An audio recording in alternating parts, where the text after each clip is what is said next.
할렐루야. 전 갑자기 여군이 나온 줄 알았어요. 감사합니다. 오늘 예수 닮은 사람들이라는 제목으로 말씀 전하겠습니다. 오늘 저희들이 이제 새가족 5번째 이제 강의죠. 네, 5번째. 이제 한 주 더 하면 그 다음 주에는 이제 카운트다운이 들어갑니다. 네. 며칠 남지 않았는데 오늘 저희들은 이 본문 말씀에 나타난 이 초대교회 그리스도인들에 대해서 우리가 말씀을 함께 나누려고 합니다. 여러분 들어오시면서 입구에서 보셨다시피 이게 새가족 초춘산지 배너가 쭉 서 있는데 다양한 여러 가지 전도에 관한 주제들을 저희가 잡았어요. 오늘이 초대교회 전도에 대해서 살펴보고 다음 주는 예수님에 대해 전도에 대해서 살펴보려고 하는 겁니다. 자, 초대교회 그리스도인들이 어떻게 신앙생활을 하면서 전도를 했는지 초대교인들의 그 관점에서 우리가 살펴보면서 함께 은혜를 나누고자 하는 것입니다. 먼저 알아두어야 할 것이 뭐냐면 1세기 그리스도인들은 핍박받기 이전과 핍박받은 이후에 그 전도의 양상이 다르다는 사실이에요. 달랐어요. 우리가 성경에서 보는 거는 이 핍박 이전에 그리스도인들이 복음을 전하는 그들이 복음의 삶을 사는 모습이 잘 나와 있고, 그리고 핍박받은 이후의 삶을 또 우리가 함께 나누려고 합니다. 주후 70년경에 이제 로마 황제 네로의 그 모함으로 인해서 기독교가 공식적으로 이제 나라의 핍박을 받게 되는 거죠. 군인들이 이제. 그래서 그 이전과 이후의 삶이 아주 확실하게 다른데요. 자, 먼저 첫 번째로 박해 이전의 초대교회 교인들에 대해서 우리가 살펴보도록 하겠습니다. 이 전도는 어려운가? 우리는 자주 이 전도를 얘기하면서 굉장히 다들 부담스러워 합니다. 우리뿐만이 아니라 이 한국교회, 다른 나라도 다 마찬가지겠지만, 정말 전도 그러면은 굉장히 부담스러워합니다. 어떤 이들은 전도 그러면 이 특수한 뭔가 은사를 받아야지만이 그렇게 하는 거다라는 생각도 많이 합니다. 그래서 많은 교회들이 전도를 독려할 때 1년에 몇백 명 전도했다는 그런 슈퍼 전도자들을 데리고 강의를 하고 또 이렇게 집회를 많이 하게 되죠. 전도가 얼마나 어려우면 정말 많은 전도법이 있어요. 정말 많이 있어요. 전도가 쉽다면 하나만 갖고 하겠죠. 그렇죠? 근데 전도가 얼마나 어려우면 이런 게 있어요. 전도법에는 전도 폭발, 태신자 전도, 오이코스, 알파 코비 전도, 고구마 전도, 진돗개 전도, 웃음 전도, 이메일 전도, 각설이 전도, 애플 전도, 좌우당간 전도법, 사다리 전도법, 파워 전도, 맞춤형 전도, 해피데이 전도, 소금 전도, 도형 전도, 가족 세트 전도, 탁월한 열매형 전도, 품앗이 전도, 백지 전도, 119 관계 전도, 불신자 CSI 전도, 천국 약도 전도, 신바람 전도, 패션 전도, 부침개 전도, 먹이 전도, 시스터 전도, 쿵드리 전도, 성역신적 관계 전도, 레몬즈 칭찬 전도, 매직 전도, 불도저 전도, 베드로 전도, 모유 전도. 얼마나 전도가 어려우면 이렇게 갖가지가 나왔겠어요. 그렇죠? 너무나 많아요. 전도법이. 그리고도 아직 여기에도 나오지 않은 정말 너무나 많은 전도법들이 있습니다. 들을 때는, 그런 강의들을 들을 때는 귀가 솔깃하고, 나도? 이런 마음이 들지만, 삶의 현장으로 돌아가면 여전히 전도는, 쉽지 않아요. 전도하는 일을 열심히 했던 그런 초대교인들은 어떻게 했을까? 그들의 마음은 어땠을까? 이 전도라고 할 때 이 도에 해당하는 말은요, 신약성경에 그 유앙겔리온이라고 합니다. 유앙겔리온. 그대로 풀어서 말하면 좋은 소식이란 뜻이에요. 이 영어에서 전도에 해당하는 말이 이벤젤리즘인데, 이 유앙겔리온하고 이벤젤리즘하고 스펠링이 거의 비슷합니다. 바로 위에서 이 헬라어에서 바로 이 영어 이벤젤리즘이 왔습니다. 좋은 소식을 전함. 바로 그게 전도였던 거예요. 그러니까 초대교인들은 그 좋은 소식을 전한 거였어요. 그게 전도였어요. 그 좋은 소식이 뭐죠? 다 아시네요? 예, 예수님이었어요. 엠마오로 가던 그 두 제자가 누구에 관한 이야기를 하면서 슬픈 기색을 띠며 갔다고 했죠? 예수님. 그러자 예수님이 딱 나타나셔는 왜 그렇게 슬픈 모습을 띠고 갑니까? 그랬더니 이 두 제자가 깜짝 놀라면서, 아니 지금 예루살렘에 있었던 일을 당신은 모르시오? 깜짝 놀라죠. 그러면서 전한 이야기가 예수님에 대한 이야기. 그러니까 본인 자신에 대한 이야기를 예수님이 듣게 되는 셈이죠. 좋은 소식이었었어요. 1세기 그리스도인들은 자기가 듣고 그 안에서 살게 된 그 바로 좋은 소식을 자연스럽게 나누면서 살아갔다라는 것입니다. 맛있는 식당이 있으면 그 식당만 알고 있어도 대단한 뉴스가 있는 양 그 식당 가봐. 정말 맛있어. 밥도둑이야, 밥도둑. 너무 맛있어. 이렇게 나오는 게 사람 심리 아니겠어요? 그쵸? 그 식당만 있어도 그렇게 막 소식을 전하는데, 마트가 할인 행사만 해도, 지금 눈이 휘둥그레져가지고 지금 누가 시금치 한 다발을 더 뺏어가나 지금 한 발이라도 더 빨리 가려고. 좋은 소식. 근데 그거와 다른, 정말 차원이 다른, 우리에게 정말 좋은 소식, 그 예수님에 관한 이야기를 초대교인들은 어서빨리 전했던 거예요. 근데 이 사복음서를 빼고 신약성경은 우리에게 어떻게 전도해라 라는 구절이 나와 있지 않아요. 어떻게 전도하십시오. 어떻게 전도하십시오 라는 내용이 없어요.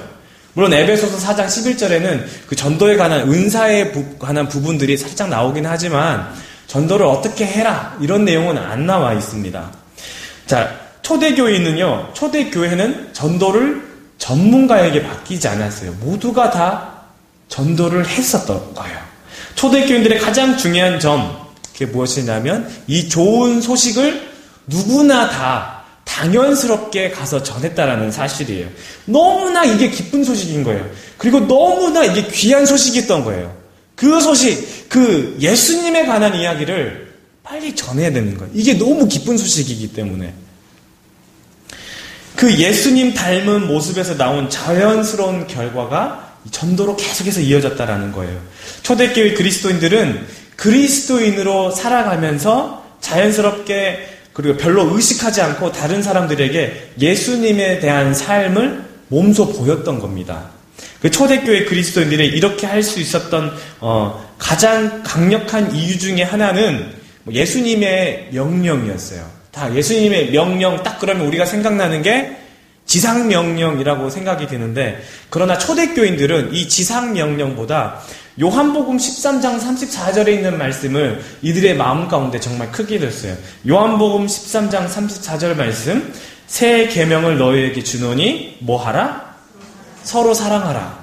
너희가 너희를 사랑한 것 같이 너희도 서로 사랑하라. 손발이 딱딱 맞네요. 이렇게 마치 맞춘 것처럼.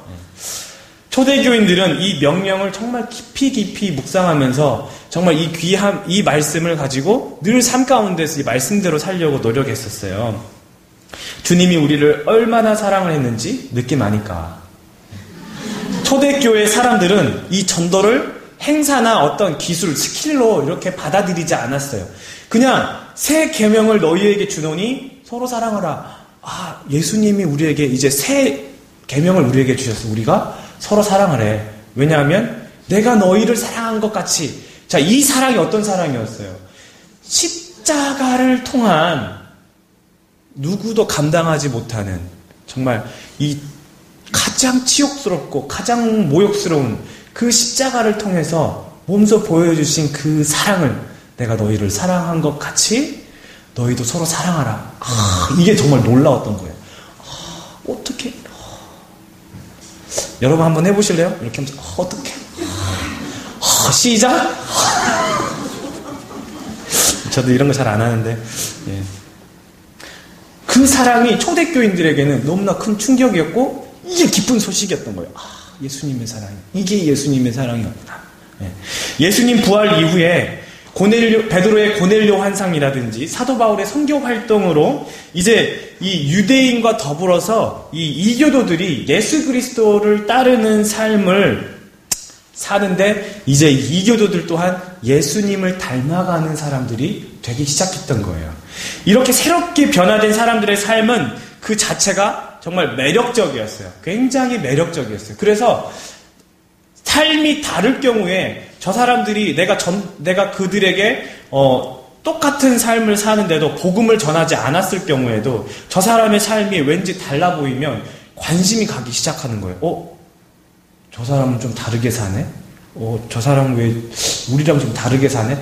그렇게만 살아도 관심이 갈 정도인데 거기에 복음이 있다고 하면 얼마나 강력한 파워가 되겠습니까? 그쵸? 이 초대교회 이교도들이 바로 이 초대 그리스도인들의 삶을 그렇게 바라봤다는 거예요. 초대교회 당시에 전반적인 이 사회적인 분위기가 어땠냐면요. 로마의 식민지였어요. 로마의 식민지. 우리나라의 일본 식민지였을 때 얼마나 정말 비참하게 살았습니까? 그런 사회적인 삶을 이 이스라엘 백성들도 똑같이 그런 분위기에서 살았다는 거예요. 그러니까 우리가 좀 더 이렇게 다른 나라 사람들보다 좀 더 공감하기가 쉽죠. 그런 식민지 생활에 있었으니까. 그런 상황에서 또 특권층과 가난한 사람들의 이 계류, 이 계층, 그리고 삶의 가치를 손상시키는 해괴한 철학들이 너무나 많았고 그런 종교들이 너무나 많았어요. 그럼에도 불구하고 이 초대교회가 성장할 수 있었던 이유는 이 구성원들, 이 초대교인들이 예수 그리스도 안에서 이 예수님의 사랑이 너무나 자기에게 컸기 때문에, 그리고 그 사랑이 정말 가슴 속에 팍 왔기 때문에 이 사랑을 거부할 수가 없었던 거예요. 이 사랑을 전하지 않으면 않을 수가 없었던 거였어요. 그리스도의 사랑이 강권하는 것을 그 사람들은 그냥 머리로 의식적으로 그렇게 느낀 게 아니라 뭔가 그런 남들이 하니까 이런 분위기가 아니라 모두가 다 하나같이 그 그리스도의 사랑을 피부로 느끼었던 거였어요. 이것이 그들에게 그 복된 소식이었고 복음이었고 새로운 소식이었습니다. 하나님의 사랑, 이 하나님의 사랑이 무엇이냐? 하나님이 먹여주고 입혀주고 하는 그런 동물적 그런 수준 정도의 사랑이 아니라 예수님을 우리에게 보내주셨어요. 그리고 그분이 우리를 지옥에서 천국으로, 사망에서 생명으로, 마귀 권세에서 하나님께로 옮겨주셨다! 이게 이 초대교인들에게는 이 사실이 그냥 그런가 보다, 그냥 책 읽듯이 이렇게 쓱 넘어가는 그런 정도의 사실이 아니라 이게 피부로 다가오는 그런 굉장한 뉴스였다라는 사실이었어요. 그들의 삶을 강권하는 새 계명이었습니다. 말도 안 되는 비유를 하나를 들자면 이런 거예요. 마치 30평형 아파트 분양가가 5억 원이었는데 이게 5만 원으로 떨어졌다고 생각해봐요. 5만 원이면 30평 아파트를 사요. 굿뉴스 아닙니까 그러면? 굿뉴스잖아요. 이 5만 원으로 떨어졌으면 그냥 떨어졌나 보구나 이렇게 하고 말 건가요? 아니죠. 가서 빨리 분양받아야죠. 남들이 하기 전에. 이런 정도의 굉장한, 그들에게는 정말 굉장한 뉴스였다는 말이에요. 이 예수 그리스도의 사랑을, 이 어마어마한 사랑, 이게 어마어마한 사랑, 어마어마한 이 사랑을 빨리 전하야 돼. 빨리. 이 굉장한 사랑, 이게 흥분이 가라앉지 않은 굉장한 그런 사랑이었다는 거예요. 초대교인들은 이 하나님의 사랑이 자기들의 삶에 그렇게 다가왔었어요. 그래서 그 놀라운 사랑을 전하지 않을 수가 없었습니다. 예수님이 오신 이야기, 그리고 예수님의 이야기, 이 예수님이 바로 오실 그리스도다. 그분이 메시아다. 그분이 구원자다. 하나님의 아들이다. 하나님께서 보내주시겠다고 약속하신 바로 그분인데 그분 하나님께서 정말 그 약속을 지키셨다. 우와, 그 하나님 정말 신실하신 하나님이다. 모세에게 약속하셨던, 이사야가 말씀하셨던, 이 과거의 선지자가 약속하셨던 정말 그 약속들이 정말로 우리의 삶에 정말로 그분이 오셨고 이제 그분이 우리에게 약속하신 그 약속을 이루시는 성취하신 분이시구나. 그 약속들이, 그 말씀들이 이 초대교인들에게는 피부로 다가오는 그냥 글자가 아니라 그냥 말로만 있는 게 아니라 정말 이게 살아서 역사하는 그런 생생한 삶이었다는 거예요. 우리가 근데 그분을 십자가에 못 박혀서 죽게 했다. 이 마음이 막 무너지고 찢어지고, 그런데 그분이 우리의 죄를 다 용서하시고 우리의 모든 죄를 조건 없이 사하시고 우리를 구원하시고 은혜를 베푸시고 우리를 하나님의 자녀로 삼아주셨다. 이제 완전히 다운된 거예요. 정말 그분의 사랑이 위대하구나. 초대교인들의 삶이 어떤 마음인지 아시겠어요? 그렇게 삶에 다가왔다는 거예요. 그래서 그 놀라운 사랑을 전한 거였어요. 이 조건 없는 은혜가 뭉클뭉클 다가온 거예요. 초대교인들은 이 새 계명을 너희에게 주노니 이 말씀을 늘 가훈처럼 생각했습니다. 그래서 이교도였던 세실리우스는 혐오하는 말투로 이렇게 썼어요. 그리스도인들은 공공장소에서는 조용했고 구석에서는 수근거렸다. 1세기에 이 세실리우스가 이렇게 썼어요. 그렇게 비평을 합니다. 그러나 그리스도인들을 신뢰하기 시작한 사람들은 자신들이 갑자기 아프거나 자신들의 가정에 위기가 닥쳤을 때는 자신들에게 물질적인 도움과 치유 그리고 귀신을 내쫓기 위해 기도해 주었던 그리스도인들에게 이 이교도들마저 아무 거리낌 없이 이 그리스도인들에게 달려갔다는 거예요. 그렇게 욕을 하고 그렇게 손가락질을 하고 이상한 삶을 산다고 말을 하면서도 자기들에게 위험이 닥쳐오면 그리스도인들에게 달려갔어요. 많은 이교도들은 자신들이 매여있고 자유롭지 못하고 그리고 자신보다 더 큰 사회적인 그리고 영적인 그런 힘에 희생당하고 있다고 느낄 때 그리스도인들은 귀신을 쫓아주면서 그들이 자유롭도록 예수 그리스도의 이름의 그 권세를 나타냈다는 거예요. 저번 주에 우리가 한국 초대교회 이 전도부인의 얘기를 나눴는데 흡사하지 않습니까? 그쵸? 비슷해요. 전도부인들도 마찬가지로 그들의 삶에 그 문제들이 있을 때 기도해주고 그들의 삶을 이렇게 함께 했던 것들을 우리가 들어보지 않았었습니까?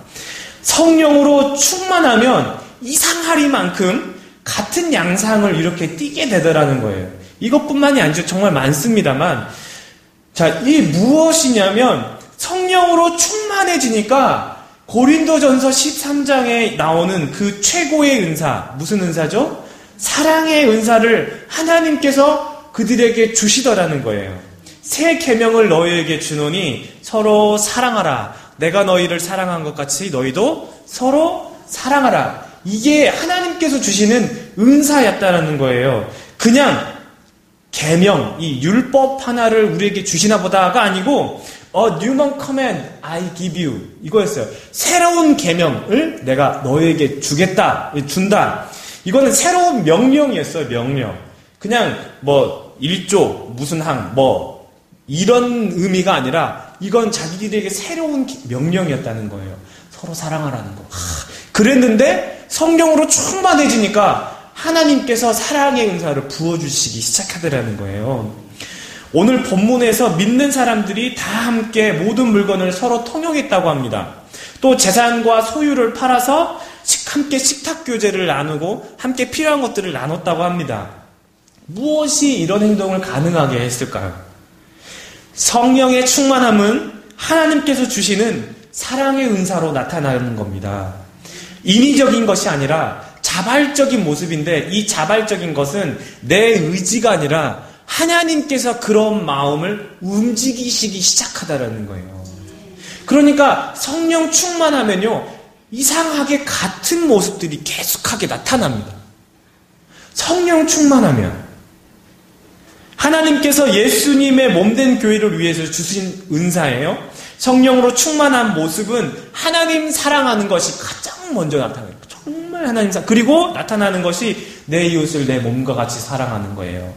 초대교인들이 복음을 전하고 복음 전하는 삶을 사는 것은 그게 바람직하다고 생각했거나 아니면 그렇게 믿는 사람으로서 책임감 때문에 그렇게 한 것이 아니고 계명을 주셨지만 그 계명을 지켜야 한다는 무슨 바리새파적인 그런 생각 때문에 계명을 지켜야 하는 뭔가 의무감을 갖고 지켜야 한다 이런 게 아니라 성령으로 충만해서 받은 사랑의 선물 때문에 하나님이 그 마음을 움직이게 하는 거예요.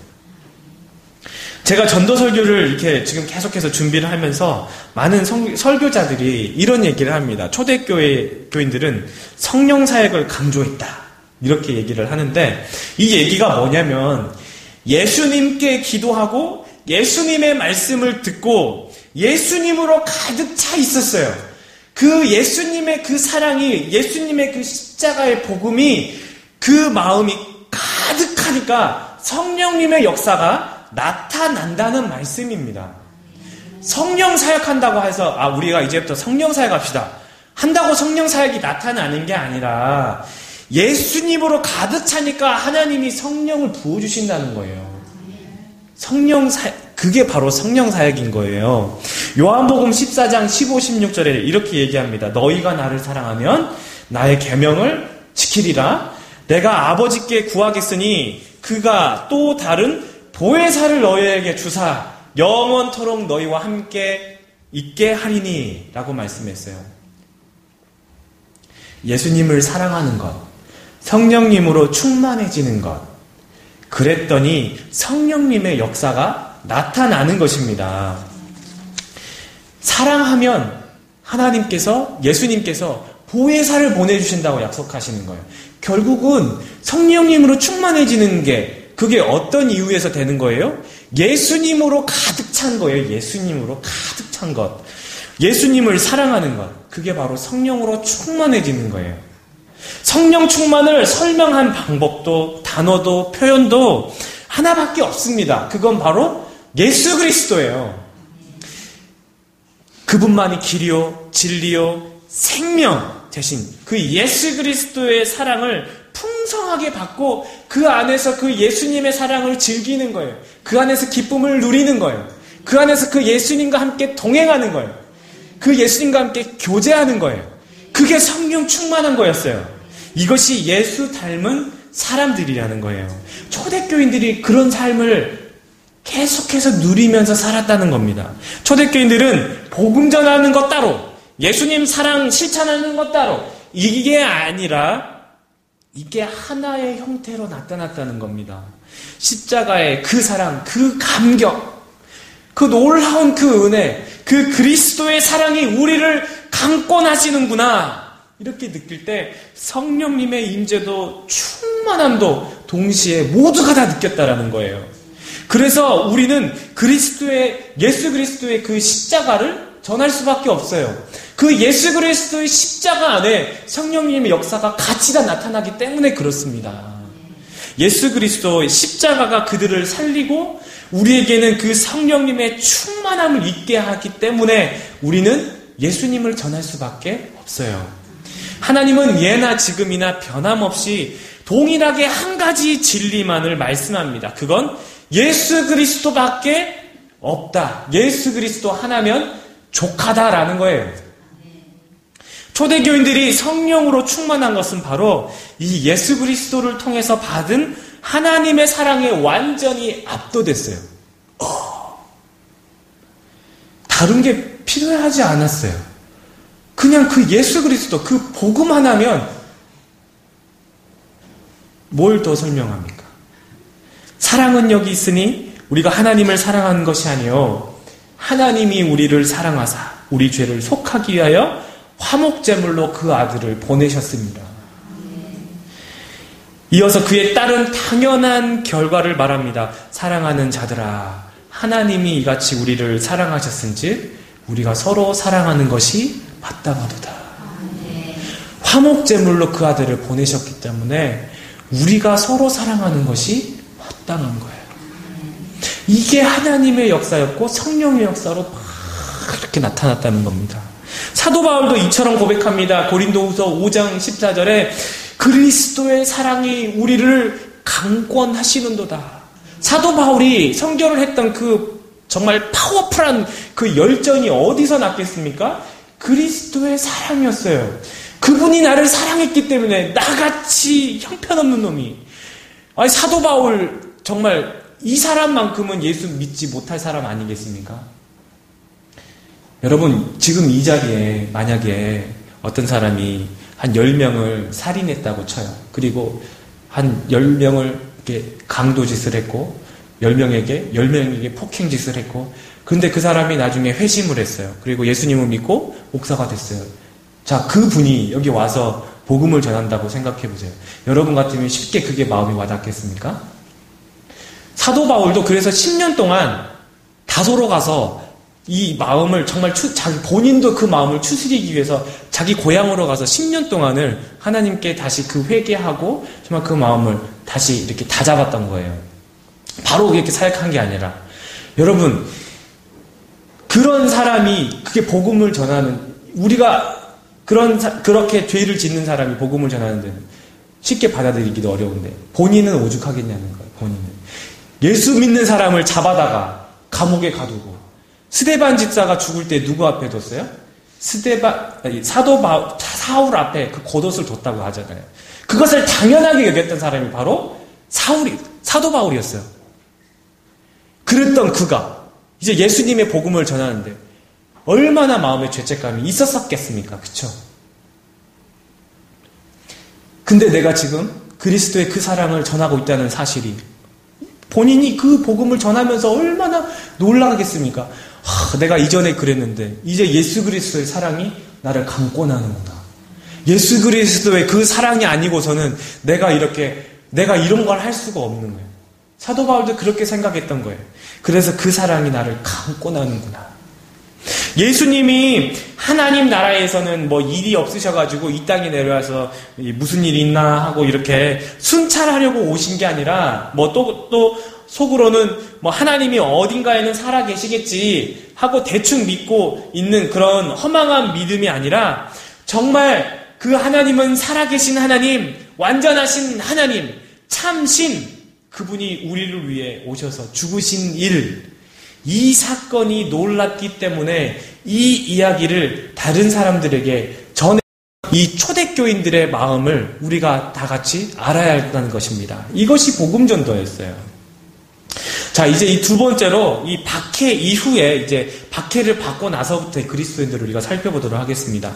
초대교인들은 이제 이 전도 설교와 개인적인 대화, 그리고 공식적인 토론, 그리고 비공식적인 간증들을 이제 이 회당에서 그리고 세탁실에서 이렇게 같이도 하고 이런 식으로 복음을 전했는데 때로는 멸시받고 조롱당하고 또 그들의 권리를 박탈당하고 그리고 또 소유물과 집과 가족까지 다 빼앗기는 일이 있어도 이 초대교인들이 복음 전도를 그만두지 않았습니다. 때로는 당국의 위험한 무신론자로 고발을 당했어요.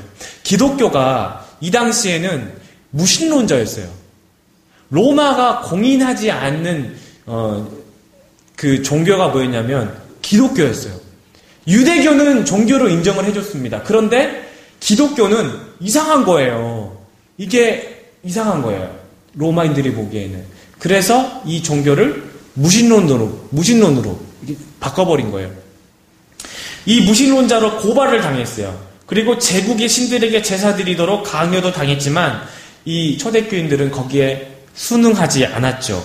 심지어 목숨을 보존하기 위해서 그리스도를 부인하는 일까지도 마다했습니다. 순교했지요. 그리고 마지막에 죽는 모습을 통해서도 통해서도 회심자가 생겨나게 되었습니다.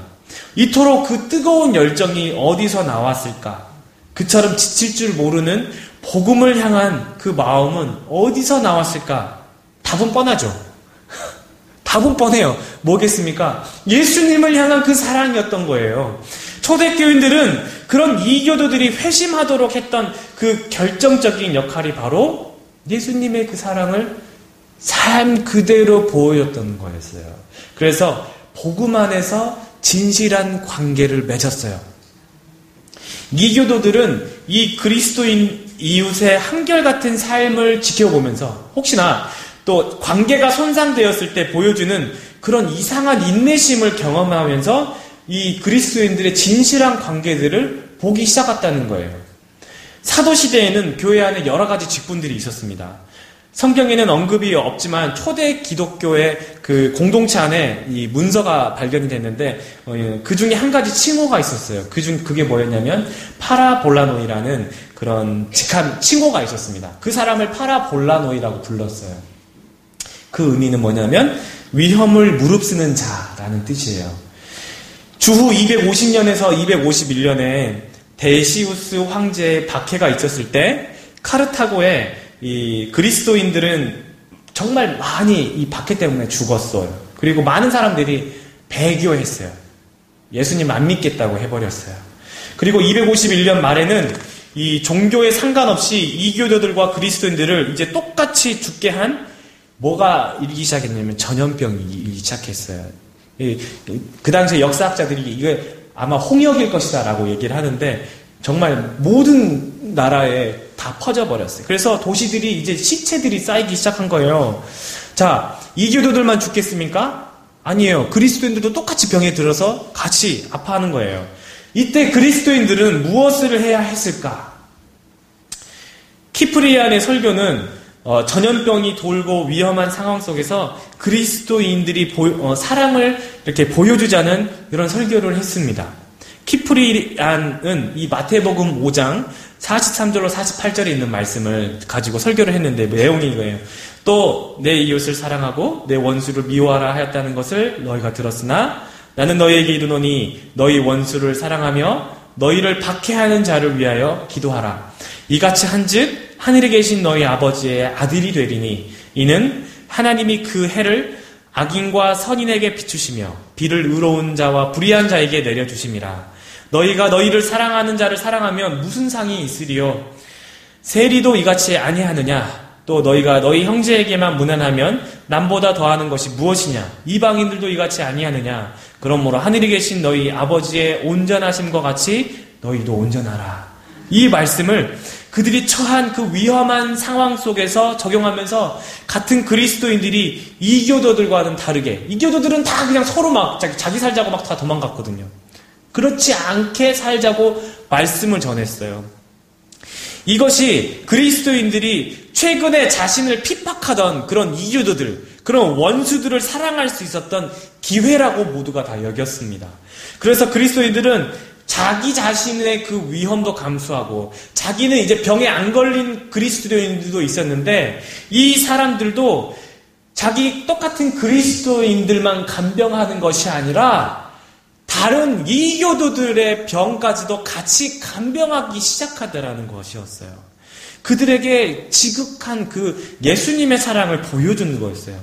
그래서 이 그리스도인들이 죽음에 대한 이 두려움이 전혀 없이 그들을 위로하고 그들을 간병하고 그렇게 보여줬다는 거예요. 그래서 이들에게 그 영예로운 이름이 붙여졌어요. 그것이 바로 파라볼라노이라는 칭호였습니다. 감염될 위험 앞에서도 병든 사람을 돌보고 그들을 위해서 기도하고 그리고 그들에게 예수 믿으라고 복음 전했다는 거예요. 이런 위기 상황을 통과하면서 그러니까 이 교도들이 어떻게 했어요? 나는 기꺼이 내가 믿는 종교를 버리고 당신이 믿는 예수 그리스도를 받아들이겠습니다. 정말 그분은 살아계시는 것 같습니다. 당신의 모습을 보니까 정말 예수님은 살아계시는 것 같아요. 복음이 그 안에 확 들어갑니다. 성령님이 하신 거죠. 자신들이 갖고 있었던 그 종교와는 정말 완전 차원이 다른, 이건 정말 굿 뉴스였어요. 뉴 커맨드였어요. 완전히 다른 세상을 살고 있는 것처럼 보였다는 거였어요. 복음 안에서 진실한 관계를 맺었다는 거예요. 초대교인들은 성령의 충만함을 입고 나서 자기들끼리 호영호재하면서 이렇게 지낸 것이 아니라 이교도들에게, 복음을 모르는 자들에게 예수님께서 하신 말씀들을 따르고 지키고 그대로 살면서 했는데 뜻밖의 그 모습들이 이교도들이 복음을 받아들이는데 정말 결정적인 그 전도의 계기가 됐다는 거예요. 그 복음이 그들의 마음 가운데 확 파고드는 정말 놀라운 역사가 일어나게 됐다라는 것입니다. 우리가 잘 아는 쿠어바디스라는 영화 아시죠? 2세기 말에 있었던 전설 중에 하나입니다. 기독교에 대한 반대가 심하던 로마는 이 베드로에게 굉장히 위험한 도시였어요. 사람들은 이 상식대로 거기 있으면 위험하니까 이제 베드로의 제자들이 선생님 몸을 피하셔야 됩니다. 빨리 피하십시오. 그렇게 얘기를 한 거예요. 그러니까 베드로가 그렇게 얘기했어요. 형제들이여, 우리가 도망자와 같이 행동할 것인가요? 이렇게 얘기했습니다. 그런데 이 제자들이 아닙니다. 그게 아니라 계속해서 선생님이 계속해서 주님을 섬길 수 있도록 하기 위해서 우리가 피신하자는 겁니다. 이렇게 얘기했어요. 그러니까 이제 이 사도 베드로가 마지못해서 그 권고를 따랐답니다. 그런데 이 사도 베드로가 이제 그 예루살렘 이 성문을 나가는 도중에 주님이 다시 로마로 들어오시는 모습을 봤어요. 그분을 보자 베드로가 주여 어디로 가시나이까? 코바디스 도미네. 이렇게 얘기한 거예요. 주님, 어디로 가시나이까? 코바디스 도미네. 그때 주님이 베드로에게 이렇게 얘기합니다. 나는 십자가에 달리려고 로마로 가는 중이다. 그러자 베드로가 그분에게 베드로가 예수님께 얘기했어요. 주님, 다시 십자가를 지실 거예요? 다시 십자가에서 죽으실 겁니까? 라고 말했더니 주님이 그렇다 베드로야, 나는 다시 십자가에 못 박힐 것이다 라고 말씀하셨다고 해요. 그러니까 그 순간에 베드로가 깜짝 놀라면서 제정신이 돌아왔어요. 그리고 주님이 하늘로 올라가시는 모습을 봤답니다. 그리고 베드로가 다시 기뻐하면서 주님을 찬송하고 다시 로마로 되돌아왔다고 합니다.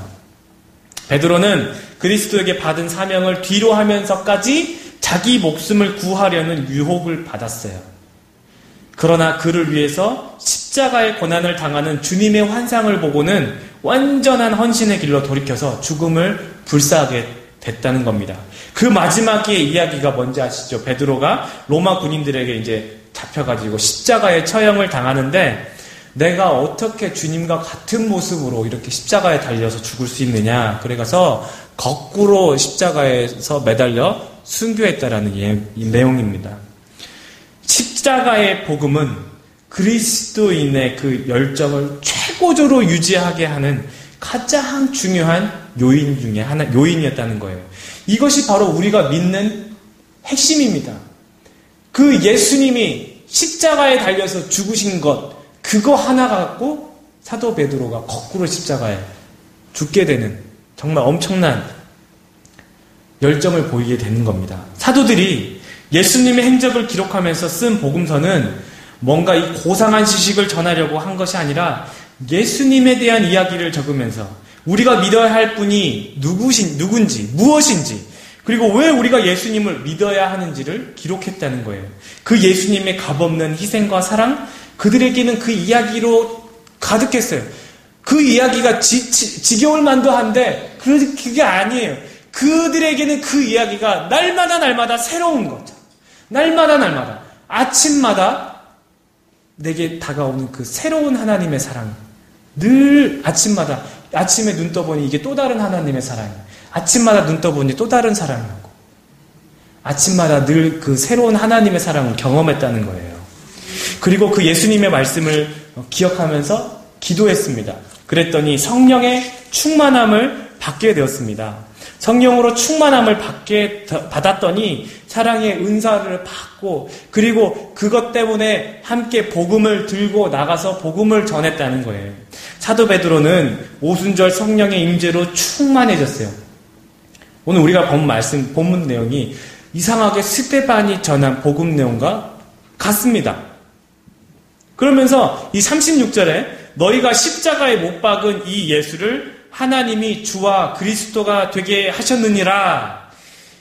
자, 이 복음에 모든 사람들이 마음에 찔려가지고 베드로와 다른 사도들에게 묻습니다. 우리가 어찌할꼬? 아니, 복음 전했어요. 주와 그리스도가 되게 하셨느니라. 그랬더니 많은 사람들이 우리가 어찌할꼬? What shall we do? 영어 성경을 이렇게 했어요. What shall we do? 우리가 그럼 뭘 해야 됩니까? 뭘 해야 됩니까? 그 다음에 무엇을 하면 되는지 그 다음 단계가 필요함을 깨닫게 된 거예요. 누가 깨닫게 하신 거예요?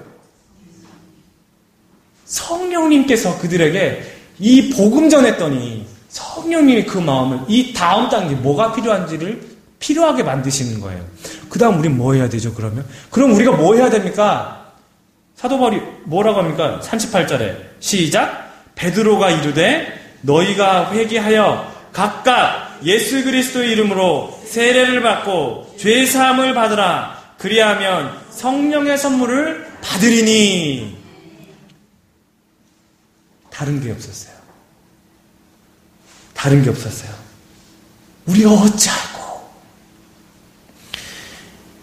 이 마음을 성령님께서 확 찔리신 거였어요. 우리가 어찌할꼬? 여러분이 나가서 복음 전할 때 여러분이 상대방의 마음을 여러분이 상대방을 어떻게 찌르십니까? 옆질러봐 옆구리나 찌르지. 어떻게 찌르겠어요? 성령님이 여러분을 통해서 그 상대방의 마음을 찌르기 시작하는 거예요.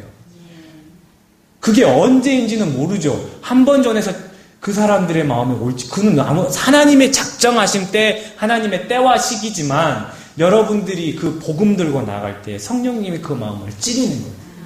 그러면 여러분들이 근데 또 때마침, 우리 예수님 믿어봐. 예수님 믿고, 복받아. 예수님 믿고, 다 그때 그 사람이, 그러면 우리가 어찌할꼬. 그 마음이, 성령님이 그렇게 마음을 주시는 거예요. 너 11월 17일 날 교회 가야 돼. 그날은 교회 가는 날이야. 알았어? 그러니까 상대방이 난 다음에 갈래. 나는 게을러서 못 가. 나는 1시간 동안 못 앉아 있어. 또 딴 사람 나는 그날 아플 예정이야. 이런 말을 들으면 김이 빠지죠. 해도 안 된다고 생각이 드는 거예요. 분명히 내가 복음 전하면 상대방이 우리가 어찌할꼬 이렇게 나와야 되는데 이 대본대로 이게 답이 나와야 되는데 그게 아닌 거예요. 난 다음에 갈래. 그러니까 막 상심하기 시작하는 거예요. 새가족 초청장치 이제 14일 남았는데 전도 대상자는 목석이야. 이게 말을 해도 안 통하고 아주 나날이 갈수록 목이 굳어가요. 이제 목석에서 이제 비석으로 바뀔 정도예요. 대부분 성도님들이 난 다음에 갈래. 난 게을러서 못 가. 난 1시간 동안 못 앉아 있어. 나는 그날 아플 예정이야. 이렇게 나오면 우리 성도님들이 그날 가야지 왜 다음에 간다고 그래. 죽을래? 게을러서 못 가긴 뭘 못 가. 내가 데리러 갈 테니까 준비해. 또 뭐 1시간 동안 못 앉아 있다고 하면 1시간을 못 앉아 있기는 뭘 못 앉아 있어. 저번에 고스톱 칠 때 보니까 3시간을 앉아 있더니만 그날 아플 예정이긴 뭔 아플 예정이야. 너 교회 안 가면 난 그날 죽을 예정이다. 이러면서 뭐 거의 설득 아니면 반 협박식으로 이렇게 꼬시려고. 이게 안 통하죠. 그렇게 할 게 아니죠. 복음 전도는요. 나만 우리 서로 피곤한 거예요, 그러면. 나도 지치고, 힘들고, 해도 안 된다는 생각만 들고. 다른 말씀 하지 말고, 예수 믿고 천국 가야지. 내가 기도하고 있을게. 예수님 믿자. 내가 기도하고 있을게. 성령님께서 그 마음을 강권하실 줄 믿습니다. 아무개 권사가, 집사가 기도하고 있을 텐데. 이게 자꾸 생각이 나는 거예요. 별거 아닌 우리 예수님 함께 믿자. 교회 가자. 내가 기도하고 있을게. 이 사람이 집에 갔는데 한두 번 계속 그 권사가 그 집사가 기도하고 있을 텐데 그건 기도하고 있을 텐데 자꾸 이게 생각이 나는 거예요. 예수 믿고 천국 가야지. 막 이게 가슴에 담긴 거예요. 자기도 모르게. 생각나는 거. 오로라 공주나 봐야겠다. 예수 믿고 천국은 무슨. 그러고 있다가 아무개 권사 집사 오로라 공주도 예수 믿고 천국 가나? 예수 믿고 성령님께서 그 마음을 강권하시도록 여러분 다른 얘기 하지 마시고요. 내가 기도할게. 예수 믿고 천국 가자. 기도할게. 이 얘기만 하십시오. 성령님께서 그 마음을 강권하시도록 여러분의 그 모든 주된 일과들을 여러분의 모든 그 핵심을 우리 성령님께 좀 이렇게 맡겼으면 좋겠습니다. 성령님이 그 일을 하시도록요. 성령님께서 감동을 주셔야만 사람들이 마음에 찔림을 받게 됩니다. 우리가 어찌알고 사람이 믿게 되는 것은 성령님의 역사예요.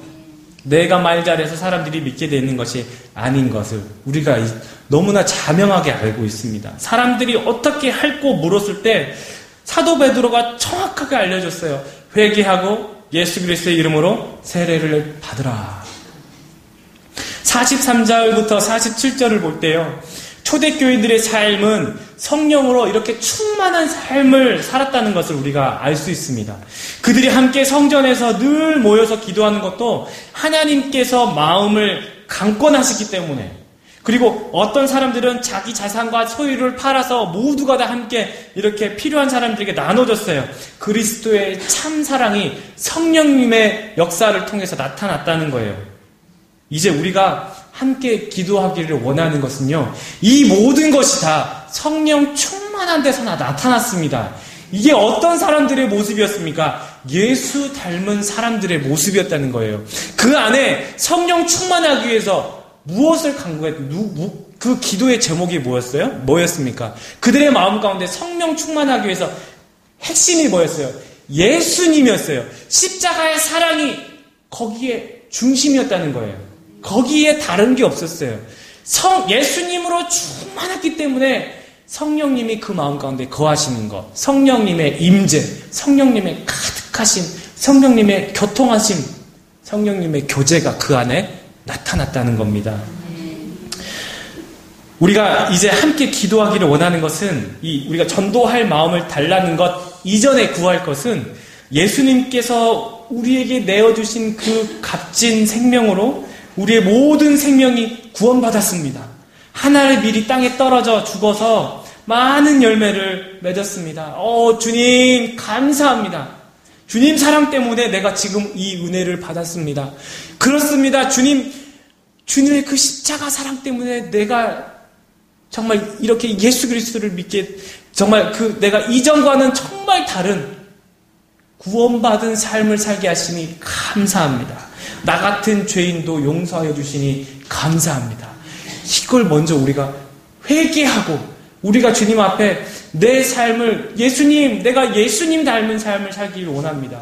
예수님 그 십자가의 사랑을, 그 첫사랑을 내가 다시 회복하기를 원합니다. 주님 내 마음 가운데 전도할 마음 주시기 이전에 주님 내가 먼저 간구하옵기는 이 십자가의 사랑이 내 마음 가운데 다시 뜨거워지기를 원합니다.